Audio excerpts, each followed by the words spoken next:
আরজিকর হাসপাতালের প্রাক্তন অধ্যক্ষ সন্দীপ ঘোষের কীর্তি জানলে অবাক হয়ে যাবেন। শুধু দুর্নীতির অভিযোগ না তার বিরুদ্ধে, সন্দীপ ঘোষের বিরুদ্ধে রয়েছে স্ত্রী নির্যাতনের অভিযোগও। আগে হ্যাঁ, ঠিকই শুনছেন, গুণধর প্রাক্তন অধ্যক্ষ নিজের স্ত্রীকে ছাড় দেননি। মঙ্গলবারই তাকে ঘাড় ধাক্কা দিয়ে ছুটিতে পাঠিয়েছে হাইকোর্ট। নতুন কোনো মেডিকেল কলেজের অধ্যক্ষ পদে তিনি যোগদান করতে পারবেন না বলে জানিয়েছেন প্রধান বিচারপতি। এমনকি সন্দীপবাবুর বিরুদ্ধে মুখ খুলে বিস্ফোরক অভিযোগ করলেন তার পুরনো প্রতিবেশীরা। তাদের দাবি, প্রসবের 14 দিনের মাথায় স্ত্রীর পেটে লাথি মেরেছিলেন সন্দীপ ঘোষ। বেশ কয়েক বছর আগে উত্তর 24 পরগনার বারাসাতের মল্লিক বাগানে থাকতেন সন্দীপবাবু। প্রতিবেশীরা জানিয়েছেন, স্থানীয় একটি নার্সিংহোমে তখন চিকিৎসা করতেন এই অস্থি বিশেষজ্ঞ। তবে সন্দীপবাবুর আচরণ নিয়ে আপত্তি ছিল অনেকেরই।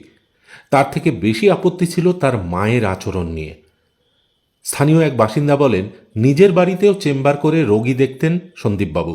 স্থানীয়রা অনেকেই তাকে দেখাতে যেতেন, তবে অতিরিক্ত ফিজ নিতেন তিনি। ওই ব্যক্তি জানান, সন্দীপবাবুর বিরুদ্ধে প্রসবের 14 দিনের মাথায় তার স্ত্রীর পেটে লাথি মারার অভিযোগ উঠেছিল। সেদিন চিৎকার শুনে প্রতিবেশীরা সন্দীপবাবুর বাড়িতে যান। জানতে পারেন, স্ত্রীর পেটে লাথি মেরেছেন সন্দীপ। তখন স্ত্রী সন্তান প্রসব করেছেন, মাত্র 14 দিন হয়েছে। স্ত্রীকে উদ্ধার করে স্থানীয়রাই হাসপাতালে নিয়ে যান, সঙ্গে নিয়ে যান সদ্যজাতকেও। এমনকি সদ্যজাতের কয়েকটি জামা চাইলেও সন্দীপবাবুর মা দেননি বলে অভিযোগ। হাসপাতালে নিয়ে গেলে চিকিৎসকরা জানান, সন্দীপবাবুর স্ত্রীর বেশ কয়েক সেলাই ফেটে গিয়েছে। প্রতিবেশীরা জানাচ্ছেন, নীলরতন সরকার মেডিকেল কলেজের চিকিৎসক ছিলেন সন্দীপবাবুর স্ত্রী। কলকাতার হাসপাতালে যোগদানের পর তারপর থেকে বারাসাতের বাড়িতে যাতায়াত কমিয়ে দেন সন্দীপ। অবশেষে বাড়ি বিক্রি করে পাকাপাকিভাবে কলকাতায় চলে যান তিনি। জানা যায়, তৃণমূল ঘনিষ্ঠ হিসেবে পরিচিত সন্দীপ ঘোষের আরজিকর হাসপাতালের অধ্যক্ষ হিসেবে স্থলাভিষিক্ত হয় 2021 সালে।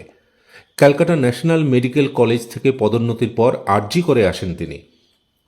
প্রথমবার আরজিকর হাসপাতালের অধ্যক্ষের চেয়ারে সরিয়ে তাকে পাঠানো হয় মুর্শিদাবাদের মেডিকেল কলেজে। সেবার তিনি ফিরে এসেছিলেন মাত্র 48 ঘন্টার ব্যবধানে। এরপর 2023 সালের সেপ্টেম্বরে আবার বদলি। সেবার ফিরতে সময় নিয়েছিলেন 21 দিন। আর তৃতীয়বার তিনি নিজেই পদত্যাগ করলেন। অধ্যক্ষ থাকাকালীন সন্দীপ ঘোষের বিরুদ্ধে স্বজন পোষণ ছাড়াও সরকারি অর্থ নয়ছয়ের অভিযোগ রয়েছে। কোভিডের সময় অত্যাধুনিক যন্ত্র কিনেছিলেন আরজিকর হাসপাতালে। খরচ হয়েছিল 4,50,000 টাকা। পরে জানা যায়, এই যন্ত্রের বাজার মূল্য 1,60,000 টাকা। সন্দীপ ঘোষ নাকি টেন্ডারের ক্ষেত্রেও নিজের প্রভাব খাটিয়েছেন। ল্যাব টেকনিশিয়ান নিয়োগের ক্ষেত্রেও তার বিরুদ্ধে উঠেছে স্বজন পোষণের অভিযোগ। অবৈধভাবে ইন্টার্ন নিয়োগের অভিযোগও রয়েছে তার বিরুদ্ধে। হাসপাতালের বর্জ্য বাংলাদেশে পাচার করার মতো গুরুতর অভিযোগও রয়েছে তার তালিকায়।